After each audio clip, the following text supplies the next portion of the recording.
Hi guys, मेरा नाम है संजय सैम्यूल और मैं एक फिजिक एथलीट और फिजियोथेरेपिस्ट हूँ। और मैं आज आपको ये बताऊंगा कि क्यों इंडियंस मिस्टर ओलंपिया में अभी तक compete नहीं कर पाए हैं और वो आगे किस तरह से नहीं कर पाएंगे और क्या वैलिड पॉइंट्स हैं ऐसे। तो प्लीज़ इस वीडियो को शुरू से लेकर अंत तक ज़रूर देखिएगा। हाँ तो गाइज़, मैं आपको आज बताना चाहता हूँ कि इंडियंस क्यों मिस्टर ओलंपिया में अभी तक क्वालिफाई या कम्पीट नहीं कर पाए हैं। क्योंकि एक दिन पहले मैंने वीडियो देखा था राजवीर फिटनेस सीरीज़ का, जिसमें वो डिस्कस कर रहे थे। रूबल ढंकर भी थे उसमें, उसमें साहिल खान भी थे। अभी जो साहिल खान है उसने स्पॉन्सर करा है मिस्टर ओलंपिया को 3 बार। उन्होंने काफ़ी अपने वैलिड रीज़न्स रखे कि क्यों इंडियंस मिस्टर ओलंपिया में अभी तक क्वालिफाई या कम्पीट नहीं कर पाए। तो सबसे पहला पॉइंट जो उन्होंने बताया था वो है फाइनेंस का। फाइनेंस बहुत ज़रूरी है आजकल हर एथलीट को, कोई भी स्पोर्ट्स खेलता हो उसको फाइनेंस होना बहुत ज़रूरी है। वो जिस तरीके से उन्होंने बताया कि शॉन रोडन के कोच जो थे उनकी फ़ीस 4 लाख समथिंग कुछ है, ठीक है। अब एक 4 लाख एक कोच सिर्फ ट्रेनिंग कराने के लिए एक एथलीट अगर पे करता है तो उसका मंथली एक्सपेंसेस आप समझ सकते हैं कितना हो जाएगा। उसकी डाइट हो जाएगी, उसकी ट्रेनिंग हो जाएगी, उसके घर की जिम्मेदारियां हो गई, उसके बच्चे हैं, उसकी फैमिली है, उसके फैमिली में उसके पेरेंट्स हो गए और दूसरे अदर रिश्तेदार हो गए जिनका वो खर्चा, घर का खर्चा, घर चलाने का खर्चा। तो एक एथलीट को फाइनेंस होना बहुत ज़रूरी है। सबसे पहली बात, वो इंडिया में कम्पीट कर सकता है इतने पैसे लगा के, बाहर जाएगा तो 6-8 लाख रुपये कम से कम कोई से भी प्रो शो के लिए चाहिए होते हैं। एक एथलीट को खेलने के लिए यहाँ से अगर वो अमेरिका जाता है या कहीं दूसरी कंट्री जाता है तो वहाँ का रुकने का, खाने पीने का खर्चा, डाइट का खर्चा, बहुत सारी ऐसे मतलब चीज़ें होती हैं जिसमें पैसे की बहुत ज़रूरत होती है। उसमें एक आधा एथलीट है इंडिया का, कोई सा भी टॉप लेवल का एथलीट हो, वो बार बार एक शो या 2 शो या 3 शो लगातार खेल सकता है, उसके बाद नहीं खेल सकता है कम, ठीक है, कट। फिर उसके बाद उन्होंने बताया था कि इंडिया में कोई भी वर्ल्ड क्लास जिम नहीं है। अब 95% जितने भी जिम हैं इंडिया में, कोई सा भी वर्ल्ड क्लास नहीं है। मैं आपको बता रहा हूँ जहाँ पे मतलब अगर आप ट्रेनिंग करते हो तो वहाँ पे देखोगे जो डंबल्स भी होते हैं, डंबल्स का पेयर मैक्सिमम होता है 40 kg, 45 kg। और 5% वो जिम होते हैं जो थोड़े कमर्शियली बहुत ज़्यादा वो होते हैं। लेकिन वहाँ पे भी मैं एक बात बता रहा हूँ, जैसा एक मोटिवेशन चाहिए होता है एक स्पोर्ट्समैन को कम्पीट करने के लिए बड़े लेवल पे, वो बिल्कुल वैसा मोटिवेशन नहीं होता है वहाँ पे। क्योंकि जितने भी कमर्शियल जिम्स इंडिया में अगर करोड़ों के भी खुले हुए हैं तो वो यही चाहते हैं कि उनके क्लाइंट उनको मेन पीटीज के लिए पैसे दे, मेन उसको जो भी है वहाँ की फ़ीस दे, डाइट प्लान ले। तो उनको कमर्शलाइजेशन पे ज़्यादा फोकस रहता है। उसमें सिर्फ वहाँ की पॉपुलेशन में से भी मान लीजिए 100 में से सिर्फ 3 या 4 बंदे होते होंगे एथलीट जो मेन फोकस करते होंगे अपनी ट्रेनिंग पे, या 5 की जगह 6, 7 या 8 या 10 ऐसे बंदे होंगे। 100 में से 10 बंदे मैं बता रहा हूँ, रेशियो बता रहा हूँ आपको, जो फोकस करते होंगे अपने गेम पे। जो भी अगर वो इंडिया में कहीं कम्पीट कर रहे हैं कहीं पे भी, या फिर बाकी वर्ल्ड क्लास जिम जो है वो इंडिया में नहीं है, ये मैं आपको बता रहा हूँ। क्योंकि रूबल ढंकर ने खुद उस वीडियो में कहा है कि जब वो दुबई में ट्रेनिंग कर रहे थे तो वहाँ पे एक मशीन को, एक मसल को हिट करने के लिए 40-40, 50-50 मशीनें हैं। यहाँ की फीमेल ट्रेनर्स में इतनी ताकत है कि वो 200 किलो की डेडलिफ्ट इजीली मार रही हैं, उनके बाइसेप्स उनके उससे बड़े।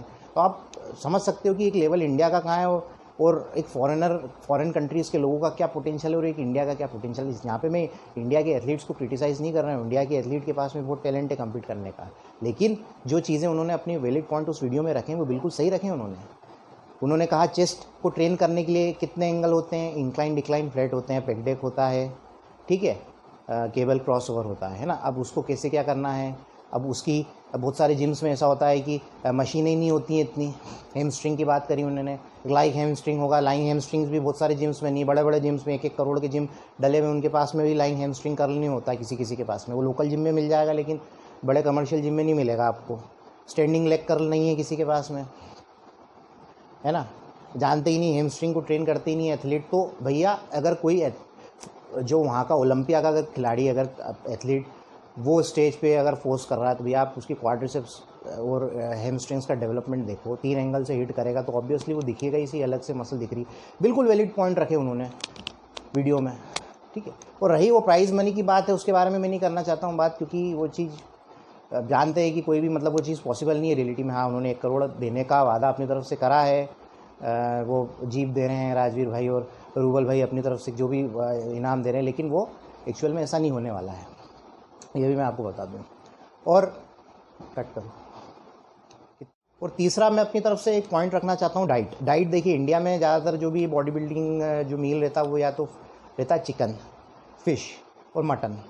और अगर आप सिर्फ अमेरिका वाले लोगों से कंपेयर करेंगे, जो वहाँ के लोग खाते हैं, उनके पास में वैरायटी ऑफ फिशेस है, उनके पास में वैरायटी ऑफ चिकन का मीट है, टर्की मीट है, वो खाते हैं। उनके पास में जो डाइटरी सोर्सेज हैं, अगर वेगन भी अगर कोई बॉडी बिल्डिंग करता तो उनके पास में भी उनके सोर्सेज बहुत सारे हैं ऐसे। और वो सीजनल फूड यहाँ इंडिया में अगर मिलता है, या एक्जॉटिक फूड्स जो फॉरेन कंट्री में जो प्रोड्यूस मिलते हैं, वो अगर इंडिया में मिलते हैं तो वो बहुत एक्सपेंसिव हो जाते हैं। तो मील एक्सपेंसिव बहुत भारी पड़ता है एक एथलीट को, एक ये रीज़न हो गया। उसके बाद में मतलब डाइट का इसमें बता रहा हूँ, मतलब अवेलेबिलिटी जो है फूड की, वहाँ इंडिया के बाहर जो अगर अमेरिका से कंपेयर करा जाए तो अमेरिका में फूड सोर्सेज बहुत ज़्यादा हैं। और इंडिया में सिर्फ एक बॉडी बिल्डर को सिर्फ चिकन और एग के अलावा और कोई दूसरी चीज़ खाने को नहीं मिलती। अगर मैं एक उसकी बात करूँ तो जो इजीली चीज़ मिल जाती है वो फ़िश मिलती है, वो भी कुछ लिमिटेड स्पीशीज़ की मिलती है, चिकन मिलता है और अंडे मिलते हैं, ठीक है। और उसके बाद में सबसे बड़ी फैमिली रिस्पॉन्सिबिलिटी होती है। फैमिली रिस्पॉन्सिबिलिटी, अब कोई भी फैमिली ये नहीं चाहेगी कि उनके घर का कोई सदस्य है वो बहुत लंबे समय तक कम्पीट करे। एक फैमिली रिस्पॉन्सिबिलिटी भी होती है, एक बॉडी की भी लिमिटेशन होती है कि वो कब तक झेलती है सब चीज़ों को।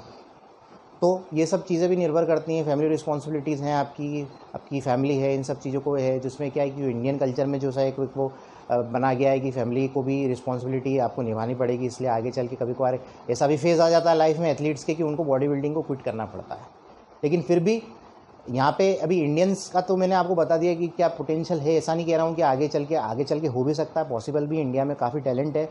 और अगर इंडिया में अगर सबसे बढ़िया अगर कोई अभी बॉडी बिल्डर है जो इंटरनेशनल लेवल पे या ओलंपिया लेवल में जा सकता है तो वो है अनुज तल्यान के पास में ऐसी फिजिक है जो वो या तो वो 212 में रिप्रेजेंट कर सकते हैं या ओपन बॉडी बिल्डिंग में भी उतर सकते हैं। उनके पास में मसल बांस और उनकी जो मसल बेलीज हैं वो इंटरनेशनल लेवल के बॉडी बिल्डर जैसी है।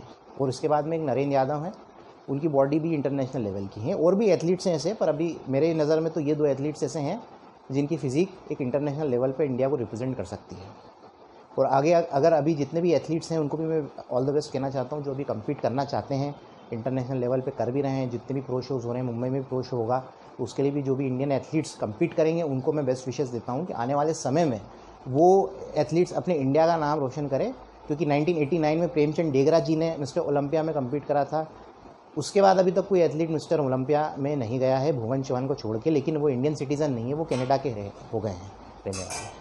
तो ये था मेरा वीडियो आज का कि इसमें मैं अपने इंडियन एथलीट्स को क्रिटिसाइज़ नहीं कर रहा हूँ। ये सिर्फ वैलिड पॉइंट्स थे जो मैंने कल वीडियो में देखा था, वही पॉइंट्स मैंने रखे हैं कि एब्सोल्युटली सही उन्होंने अपनी तरफ से अपना साहिल खान ने, क्योंकि वहाँ पे देख चुके हैं वो चीज़ को 3 बार उन्होंने ओलंपिया को अपनी आंखों से देखा है। 150 किलो के बॉडी बिल्डरों को उन्होंने अपनी आंखों से देखा, तो उन्होंने वहाँ देख के ये चीज़ बताई है कि अभी इंडिया के एथलीट्स को काफ़ी टाइम लगेगा। तो ये था मेरा वीडियो कि इंडियंस क्यों अभी ओलंपिया में क्वालिफाई या कम्पीट नहीं कर सकते हैं। तो लाइक शेयर सब्सक्राइब करें संजय सेमिल फिटनेस को। मैं आपको फिर मिलूँगा एक नए वीडियो में नए टॉपिक के साथ में, तब तक के लिए शुक्रिया।